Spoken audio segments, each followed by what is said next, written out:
Greetings and welcome to the Fan Perspective. I'm your host Nathan Lyle, and this is WNBA Weekly, the show where twice a week, usually on Monday and Friday, I talk about things that happened recently in the association and things I'm looking forward to in the upcoming days.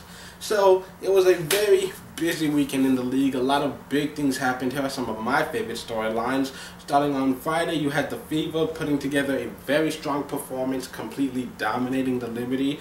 You have Angel McCoughtry hitting a buzzer beater to give the Dream a 1-point lead over the Sky. And then you have Phoenix and Connecticut going into double overtime. Connecticut was able to break away from the win.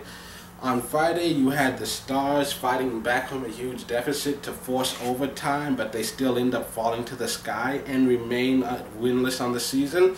And then on Sunday, you have Temeka Johnson, the first player to record a double-double that doesn't involve rebounds. She steps in for the injured Erin Philips, and she ends up pacing the way for the team, 15 points, 10 assists. Then the Sparks still end up falling, still winless on the year.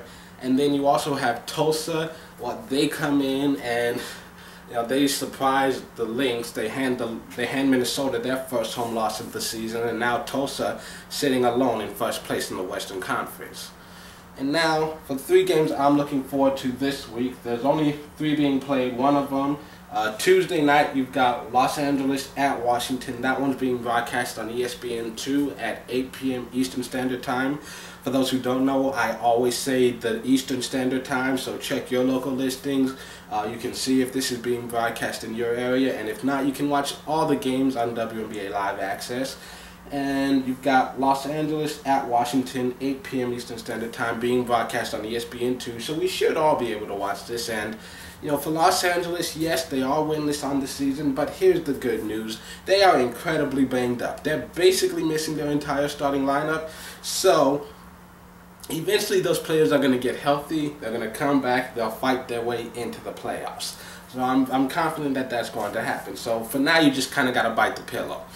Then on Wednesday, you've got Atlanta at Chicago at 12:30 p.m. Eastern Standard Time. So for some of you, this is going to be a morning game. For some of you, this is going to be an early afternoon game.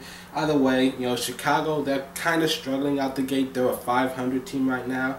Either way, they're still doing better than Atlanta, who currently at the bottom of the Eastern Conference right now. But the last time these two played, it was a wild finish on Friday's game. So hopefully this one will be just as exciting. And then on Thursday, you got 2 games, Phoenix at San Antonio at 8 p.m. Eastern Standard Time.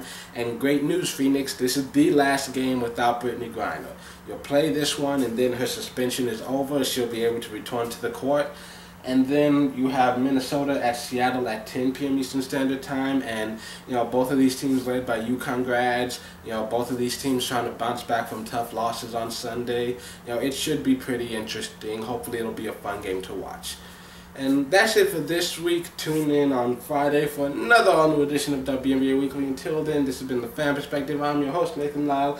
Hope you have a good week. Did anyone else have the problem on Sunday where, they tuned into NBA TV and the audio was out of sync? Because that was just a huge deal for me. It was just I still kept it on the screen, but I had to mute the audio because that was just bugging me. It was throwing me off. It was just...